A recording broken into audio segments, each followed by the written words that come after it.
Hello student, good evening to all of you students. आज की class आप लोग के लिए बहुत ही इंपॉर्टेंट होने वाली है। जो भी स्टूडेंट्स होम साइंस से टीचिंग एग्ज़ाम के लिए प्रिपरेशन कर रहे हैं, वो चाहे किसी भी स्टेट का हो, चाहे वो यूपी का हो, बिहार का हो, झारखंड, राजस्थान, DSSB यानी कि दिल्ली का हो, किसी भी स्टेट का हो, और इसके साथ ही साथ जो भी स्टूडेंट ग्रेजुएशन में है, वो टेक्सटाइल ब्रांच से पीजी कर रहे हैं या फिर ग्रेजुएशन के 5th सेमेस्टर में हैं, वो सभी स्टूडेंट के सिलेबस के लिए एक बहुत ही इम्पोर्टेंट टॉपिक है, जो है अपना भारत का पारंपरिक वस्त्र। भारत के पारंपरिक वस्त्रों से क्वेश्चंस पुटअप किए जाते हैं। जो भी ग्रेजुएशन लेवल पे स्टूडेंट हैं, उनके लिए एकदम थ्योरी में थोड़ा पूछा जाता है, लेकिन और सभी जो एग्ज़ाम है, वनडे एग्ज़ाम के साथ ही साथ आप देखते होंगे वनडे एग्ज़ाम जो है उसमें भी ये सारे क्वेश्चंस पूछे जाते हैं इस टॉपिक से। और जो टीचिंग का है होम साइंस का, उसका तो ये बहुत ही इम्पोर्टेंट टॉपिक है ही। तो इसमें चलिए शुरुआत करते हैं अपने टॉपिक की। हम जो है आज का टॉपिक वो है भारत के पारंपरिक वस्त्र और उनकी उत्पत्ति स्थान, यानी कि जो भारत का पारंपरिक वस्त्र है, उन वस्त्रों में जो परंपराओं से चले आ रहे हैं, उनकी उत्पत्ति स्थान कहाँ कहाँ पे दिया गया है, वो आपके एग्ज़ाम में ऑप्शनल में पूछा जाता है और फिर मैच द फॉलोइंग में भी क्वेश्चंस पूछे जाते हैं। इसमें देखिएगा, सबसे पहले बात करें बालूचरी वस्त्र जो है, बालूचरी जो साड़ी है, इसकी जो उत्पत्ति है ये कहाँ से मानी जाती है, ये है मुर्शिदाबाद, इसका माना जाता है। इसके बाद पैठानी की अगर बात करते हैं, दूसरा पॉइंट आता है, पहला है बालूचरी, दूसरा है पैठानी। तो ये कहाँ का है, योला, ये कहाँ पे है, महाराष्ट्र में है। योला जो वस्त्र, पैठानी जो वस्त्र है, ये योला महाराष्ट्र से माना जाता है। इसके बाद तीसरा है मसरू, ये है पाटन से माना जाता है। आपको एक एक पॉइंट जो बताया जा रहा है, आप उसको नोट करते जाइएगा। और ये जो टॉपिक है आपको एकदम रटने वाला है, इसमें कोई आपको ज़्यादा पढ़ना नहीं है कि उसको आप बार बार पढ़ें, बल्कि आप उसको बार बार जो है कहानी की तरह नहीं, बल्कि इसको क्या है, आपको रट लेना है। इसमें से एक एक वर्ड आपके लिए इम्पोर्टेंट है, इसलिए आप इसको पॉइंट टू पॉइंट नोट करते जाइएगा। देखिएगा, चौथा है आपका मलमल की साड़ी या फिर जामधानी, कहाँ का है, ढाका का, ढाका का मलमल ये कहा जाता है। इसके बाद है पांचवा इक्कत, इक्कत ये कहाँ का है, उड़ीसा का माना जाता है। इसकी उत्पत्ति स्थान कहाँ का है, उड़ीसा का है। ये पॉइंट टू पॉइंट पहले आप नोट कर लीजिए। इसके बाद बता दें इसमें सबसे ज़्यादा कौन सा जो है वर्ड ज़्यादा पूछा गया, कौन से वर्ड ज़्यादा पूछे गए हैं। इसके बाद छठवा है सिबोरी, सिबोरी कहाँ का है, जापान का है। ये जापान का जो सिबोरी है ये तो बता दिया गया इसमें, लेकिन इसके साथ ही साथ जो है जापान के कुछ पारंपरिक वस्त्र अलग से भी आपको बताए गए हैं, लेकिन यहाँ पे आप इसको याद रखिए, सिबोरी कहाँ का है, जापान का है। पोचमपल्ली कहाँ का है, तेलंगाना का है। इसके बाद है आठवां बांधनी, बांधनी कहाँ से है, राजस्थान से। आपको जो है रंगाई में बताया भी गया है कि जो रंगाई है वो कहाँ की है, बांधनी वाली कहाँ की है, राजस्थान की, जहाँ पे हम क्या कर रहे थे, वस्त्रों को जगह जगह पे धागों के द्वारा बांध करके उसमें हम रंग डाल रहे थे। इसके बाद है नवा है मेखला, मेखला जो वस्त्र ये कहाँ का है, सादौर का। 10वां है मुंडुम नेरियथम, मुंडुम नेरियथम कहाँ का फेमस है, केरल, जो कि दक्षिण भारत में है। 11वां है बोनी धावनी, बोनी धावनी कहाँ का प्रसिद्ध है, ये आंध्र प्रदेश, तमिलनाडु, केरल, कर्नाटक, इन सब जगहों का जो है ये प्रसिद्ध है, फेमस वस्त्र है। उसके बाद है अगला पट्टू पवदई, पट्टू पवदई जो एग्ज़ाम में आपसे पूछा गया है, ये दक्षिण भारत और राजस्थान में इसकी उत्पत्ति मानी गई है। इसके बाद है 13वां है आपका घाघरा चोली, जो प्रसिद्ध है, ये गुजरात और राजस्थान का प्रसिद्ध माना गया है। ऐसा नहीं है कि यहाँ पे जो वस्त्र है वो एक ही स्थान पे बस माना गया हो, बल्कि एक इसकी उत्पत्ति स्थान है, और इसके साथ ही साथ ये जहाँ पे और ज़्यादा भी चलन में है उस स्थान का नाम भी बताया गया है। एक उसकी उत्पत्ति स्थान है जहाँ का वो फेमस है, उसके साथ ही साथ वो और कहाँ पर किस नाम से जाना जाता है वो चीज़ें बताई गई आपको। इसके बाद है पटोला, पटोला का नाम आपने सुना ही हो, पटोला कहाँ का है, गुजरात का पटोला, ऐसे याद करना है। 5वां चंदेरी, चंदेरी साड़ी कहाँ की है, मध्य प्रदेश की।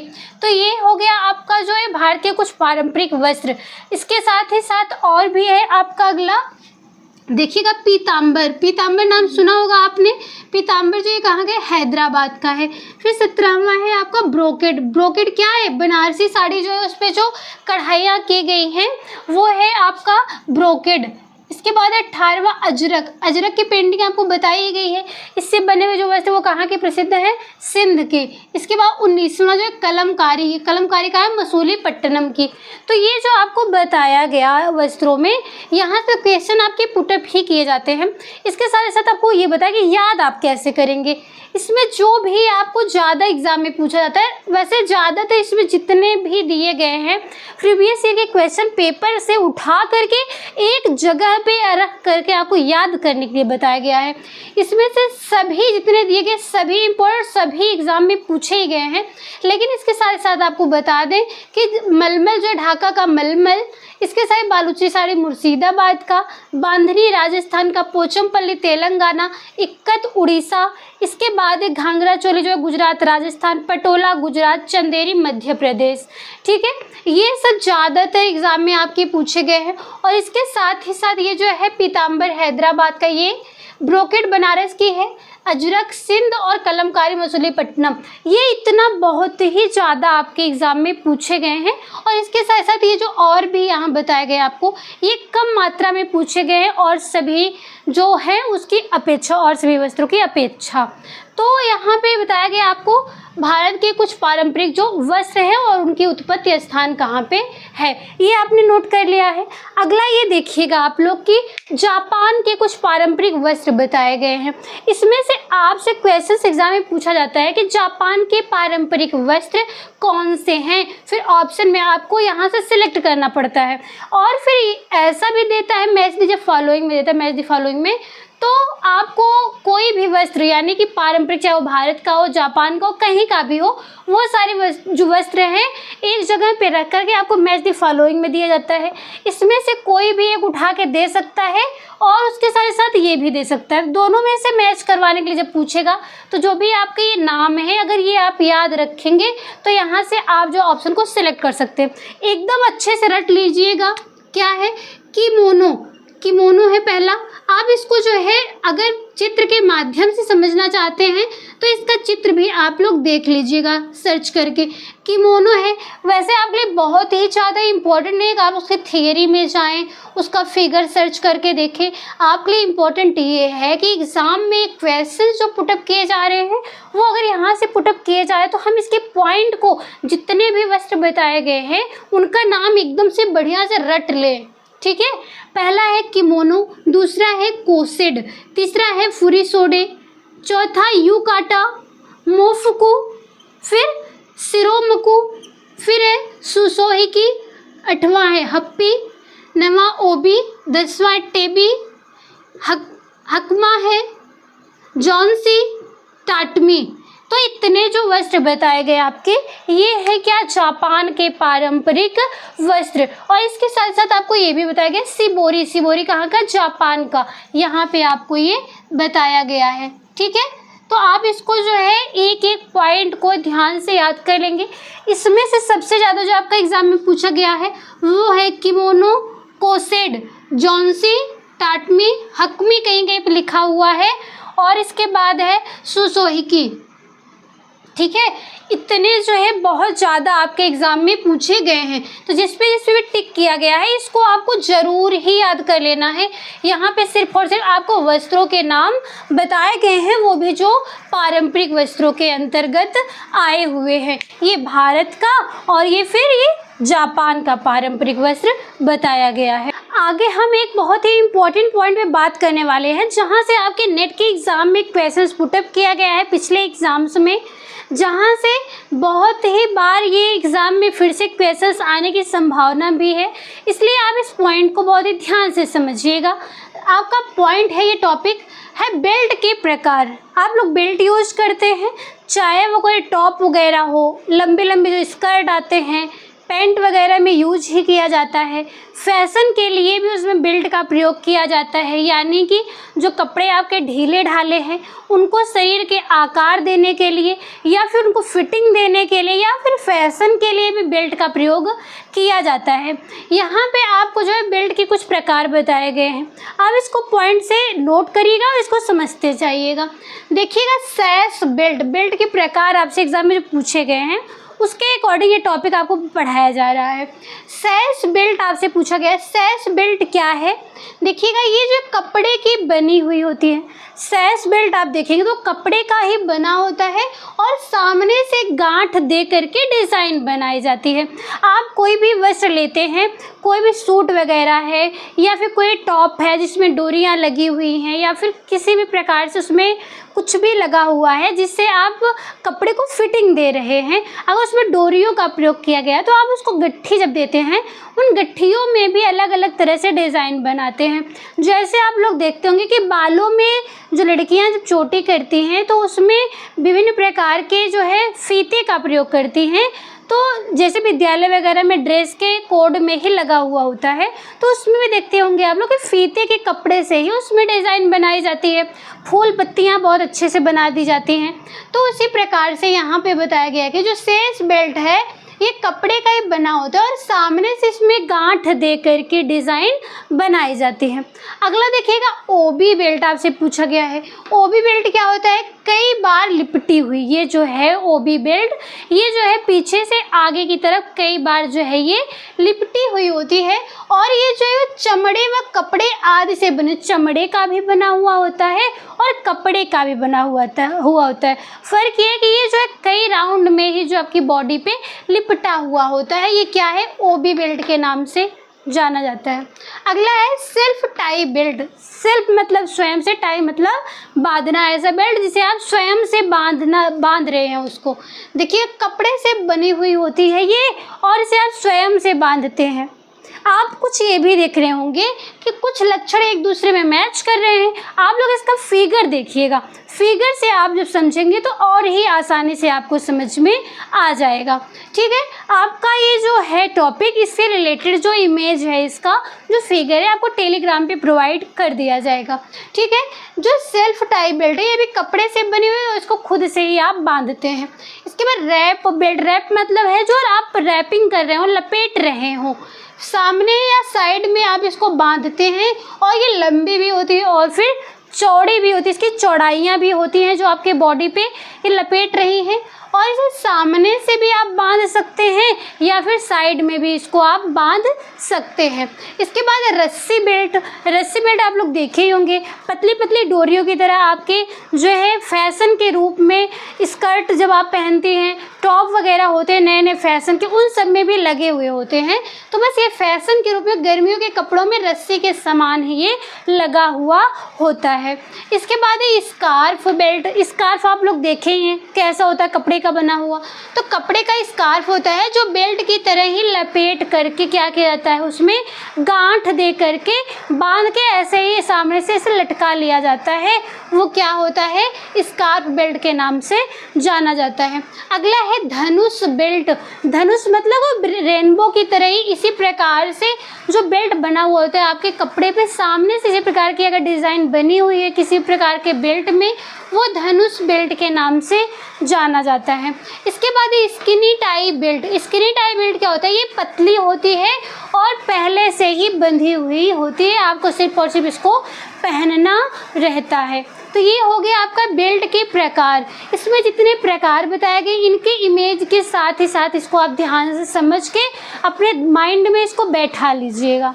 ठीक है, अगर इससे क्वेश्चन पुटअप किए जा रहे हैं तो आगे एग्ज़ाम में भी चांस है कि यहाँ से जो क्वेश्चंस आपके एग्ज़ाम में पूछे जाएंगे, इसीलिए जितने भी इसके प्रकार थे आपको ये टॉपिक में बता दिया गया है। आगे ये देखिएगा कि आपसे फैशन, जो आप यहाँ विभिन्न प्रकार के बेल्ट वगैरह पढ़ रहे हैं, परिसज्जा पढ़ रहे हैं, तो ये सब क्यों पढ़ रहे हैं? जैसे कि वस्त्रों में विभिन्नता आए, एक दूसरे से ये अलग रहें। तो अगर अलग हैं तो कुछ फैशन भी होगा, लोगों के प्रति अपने आकर्षण को बढ़ाने के लिए, कुछ फैशन दिखाने के लिए ये सारी चीज़ें की गई होंगी। अब आपसे एक क्वेश्चन पूछा जाता है कि फैशन क्या है? फैशन देखिएगा, सबसे पहले हम फैशन के डिफिनेशन की बात करते हैं कि कोई वस्तु हो, कोई भी वस्तु हो, चाहे वो पहनने के लिए हो या फिर ऐसे चलन में हो, कोई भी वस्त्र हो, बर्तन है, कोई भी चीज़ें हैं, कोई भी ऐसी वस्तु जो आप यूज कर रहे हैं उसको, कोई भी वस्तु निश्चित समय में, अधिक संख्या में, मतलब निश्चित समय में, मतलब कुछ ही समय में, निश्चित समय में और अधिक संख्या में लोगों के द्वारा अपना लिया जाता हो, कम समय या निश्चित समय में ही ज़्यादा से ज़्यादा संख्या में लोगों के द्वारा इसको अपना लिया जाता हो तो वो क्या कहलाता है, फैशन कहलाता है। आप लोग कहते हैं ना कि प्रेजेंट टाइम में इस रंग का फैशन है, सब लोग ज़्यादातर डार्क कलर का कपड़ा जो है यूज कर रहे हैं। कभी कभी चलन में हल्के रंग आ जाते हैं, कभी कभी जो है देखिए प्लाजो जो है पहले पैलर नाम से कपड़े आते थे तो उसको पैलर बोला जाता था, उसके फिर से वैसे ही कपड़े आने लगे उसको प्लाजो नाम से पहचाना जाने लगा। यानी कि अलग अलग समय में जो है आपसे फैशन देखने को पूछा जाता है एग्ज़ाम में भी, आपके टेक्सटाइल में। तो आप लोग अपने लाइफ में डेली यूज में ये चीज़ें देख रहे हैं। तो एक निश्चित समय में जो अधिक से अधिक संख्या के द्वारा जो भी किसी वस्तु को भी लोगों के द्वारा अपना लिया जाता है वो क्या कहलाता है, फैशन कहलाता है। एग्ज़ाम में आपसे पूछा जाता है कि फैशन चक्र में जो वर्ड दिए गए हैं उसको क्या माना गया है, किस प्रकार से आप इसको प्रदर्शित करते हैं। तो लिख लीजिएगा आप लोग कि फैशन चक्र जो है, फैशन साइकिल, इसको आप घंटी के रूप में प्रदर्शित करते हैं। अब आप लोग से एक क्वेश्चन हम पुटअप करना चाहते हैं कि आप लोग जो है अपने होम साइंस की जो भी ब्रांच पढ़ते आ रहे हैं उसमें से होम मैनेजमेंट की ब्रांच को कवर भी कर लिया गया है। तो उसमें आपसे जो है पूछा गया है, उसमें आपको बताया भी गया है कि घंटी के रूप में जो है कौन सी ऐसी चीज़ है जिसे और भी आप प्रदर्शित करते हैं। टेक्सटाइल में तो आप फैशन चक्र को प्रदर्शित कर रहे हैं, लेकिन होम मैनेजमेंट यानी गृह प्रबंधन में आप घंटी के रूप में कौन सी चीज़ को, कौन से चक्र को आप प्रदर्शित करते हैं, ये आप लोग कमेंट बॉक्स में बताइएगा। और देखिएगा आपकी तैयारी किस लेवल की हुई है। फैशन चक्र में आप लोग देखिएगा घंटी के रूप में इसको प्रदर्शित किया गया है। इसमें कुछ 5 वर्ड बताए गए हैं, इंट्रोडक्शन, राइज, पीक, डिक्लाइन और आउट ऑफ फैशन। इसका मतलब है कि कोई भी वस्तु है, कोई भी वस्त्र है, आप यहाँ वस्त्र को ही समझिए, वो सबसे पहले इंट्रोडक्शन यानी कि परिचय में आती है। कोई फैशन आया तो लोग समझ रहे हैं कि अभी ये चलन में कोई फैशन में कोई चीज़ आई है, लोग उससे परिचित हो रहे हैं, इंट्रोडक्शन दिया जा रहा है। इसके बाद राइज है, राइज का मतलब है उसका जो है प्रसार जो है बढ़ा तेज़ी से, जब उसका प्रसार जब तेज़ी से बढ़ता है वो राइज में होता है। जैसे सूर्य जो है सुबह में जो है क्या राइजिंग होता है ना, तो वो क्या है कि उदय हो रहा है। जैसे ही फैशन का क्या हो रहा है, पहले इंट्रोडक्शन, वो परिचय दिया गया, लोग उसके बारे में जानना शुरू ही किए थे कि फिर उसका उदय होने लगा। जब उदय हुआ फिर वो पीक स्थान पे पहुंचता है यानी कि अपनी ऊंचाई पे पहुंच जाता है, एक अपना मुकाम हासिल करता है कि ये फैशन एकदम ट्रेंड में चल रहा है। ठीक है, अपना जो है जब ये फैशन जो है ट्रेंड में आ जाता है, पीक पे आ जाता है, शिखर पे आ जाता है, तो इसके बाद ये धीरे धीरे जो है जब ज़्यादा संख्या के द्वारा कोई चीज़ ज़्यादा लंबे समय तक अपनाई गई होती है तो वहाँ पे जो है कुछ समय के बाद आप उसमें उतार भी देखने को पाते हैं, डिक्लाइन, यानी कि वो चीज़ जो है धीरे धीरे जो है नीचे उतरती हुई दिखाई देती हैं कि सब लोग वही चीज़ें पहन रहे हैं, देखते देखते लोग बोर हो रहे हैं, वो धीरे धीरे क्या है वो चलन से नीचे आ रहा है, अब वो डिक्लाइन में हो रहा है। उसके बाद लास्ट में क्या होता है, आउट ऑफ फैशन, एक समय ऐसा आता है कि वो फैशन से बाहर हो जाता है। ठीक है, उसका फैशन ही चला जाता है। इसमें आप देखते हो पहले जो एकदम चमकीले चमकीले वस्त्र आते थे जो बड़े बड़े सितारे लगा करते थे, उसके बाद फिर क्या हुआ, स्टोन आ गया। आप लहंगा वगैरह देखते होंगे कि जो पहले चलन में क्या था कि बड़े बड़े सितारे जो है पूरे कपड़े में जड़े हुए होते थे, देख के दूर से भड़कीला सा चमकीला सा लगता था, लेकिन जिस समय वो फैशन में था उस समय तो वो बहुत ही अच्छा लग रहा था। उसके बाद धीरे धीरे ही उसमें स्टोन में आया, जरी वर्क में आया, तो इस प्रकार से अलग अलग तरीके से फैशन समय समय पे बदलता रहा है। तो इसी प्रकार से प्रेजेंट टाइम में क्या आप देख रहे हैं कि आप बड़े बड़े सितारे वाले, सिर्फ और सिर्फ सितारे वाली साड़ियाँ, सितारे वाले सूट, सितारे वाले कपड़े कम देखने को आपको मिलते होंगे। ठीक है, तो उसका फैशन आउट ऑफ फैशन हो गया है। आपको चीज़ें मिल भले ही सकती हैं लेकिन वो फैशन के बाहर हो गई है, चलन के बाहर है। प्रेजेंट टाइम में आप नए नए ट्रेंड के कपड़े देख रहे हैं। ठीक है, तो क्या हो गया, जो पहले का था वो क्या हो गया, अब आउट ऑफ फैशन, वो फैशन से बाहर हो गया है। इंट्रोडक्शन परिचय हुआ, राइज उसका उदय हुआ यानी कि वो फैलाव में आया, फैशन में आया लोगों के द्वारा, फिर पीक अपने एक शिखर तक पहुंचा, अपना एक मुकाम हासिल किया उस फैशन ने, चाहे किसी भी वस्तु का हो।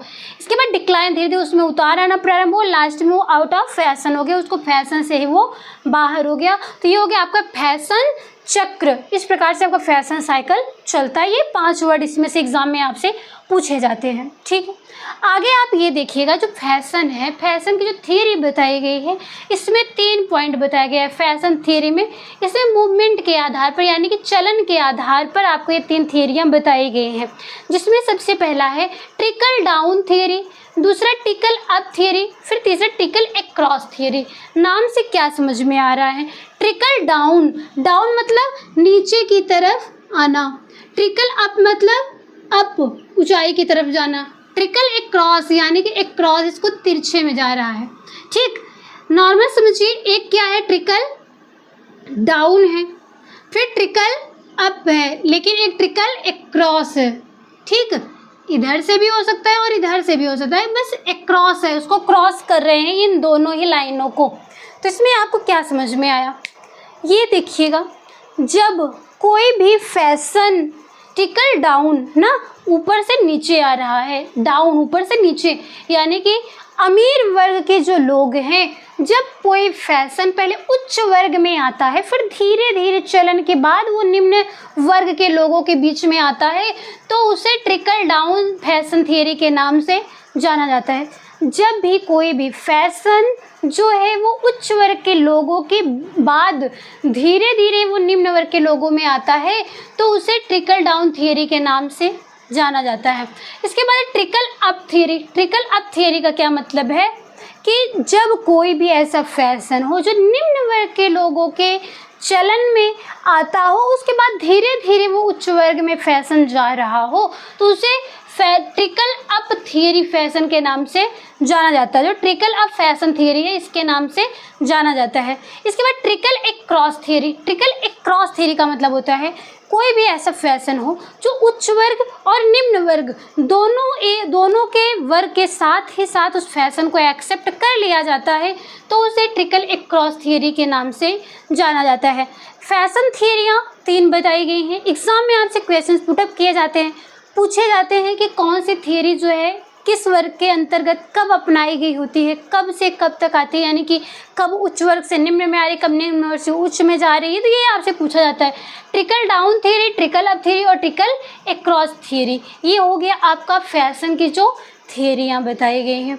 ठीक है, आज के क्लास में हमने कवर किया पारंपरिक भारत के जो वस्त्र हैं, इसके उत्पत्ति स्थान के बारे में, जापान के पारंपरिक वस्त्र, और इसके साथ ही साथ बेल्ट के प्रकार और fashion cycle, fashion theory, fashion की डिफिनीशन। तो आज की क्लास में आई होप आप अच्छे से पॉइंट टू पॉइंट समझ पाए होंगे। किसी भी पॉइंट पे कहीं पर भी अगर आपको कोई प्रॉब्लम हो तो आप कमेंट बॉक्स में लिखिएगा। आप लोग टेलीग्राम चैनल से जुड़ने के लिए जो है क्या करेंगे, जो डिस्क्रिप्शन बॉक्स है वहाँ पे लिंक दिया हुआ है, वहाँ से आप लोग जुड़ सकते हैं। और इसके साथ ही साथ अगर आप लोग इच्छुक हो तो आप जो हमारे व्हाट्सएप चैनल से भी जुड़ सकते हैं, जहाँ पे आपको सभी इन्फॉर्मेशन दिए गए होते हैं। ठीक है, आज की क्लास हम यहीं पे कंप्लीट करते हैं। मिलते हैं आप लोग से हम नेक्स्ट टॉपिक के साथ नेक्स्ट क्लास में। तब तक के लिए धन्यवाद।